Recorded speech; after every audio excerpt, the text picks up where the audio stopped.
निगरां हुकूमत ने state life insurance corporation का सरमाया बढ़ाने का फैसला कर लिया है। मज़ीद जानेंगे डॉन न्यूज़ के नुमाइंदे ताहिर शरानी हमारे साथ मौजूद हैं। ताहिर, बताइएगा इस सिलसिले में क्या हिकमत अमली मुरतब की गई है? देखें, जो वजारत तिजारत की जानिब से समरी वफाकी काबीना को भिजवाई गई है उसके मुताबिक इमाराती हुकूमत के माली जुर्माने से बचने के लिए स्टेट लाइफ इंश्योरेंस कॉर्पोरेशन का जो सरमाया है उसमें 1 अरब 80 करोड़ रुपए तक उसमें इजाफे का फैसला किया गया है।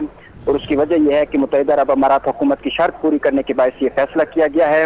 हुकूमती ज़राए के मुताबिक स्टेट लाइफ इंश्योरेंस कॉर्पोरेशन का जो पेड अप कैपिटल है वो 6 अरब 20 करोड़ रुपए से बढ़ाकर 8 अरब रुपए और अथराइज्ड शेयर कैपिटल 8 अरब से बढ़ाकर 9 अरब रुपए करने का फैसला किया गया है।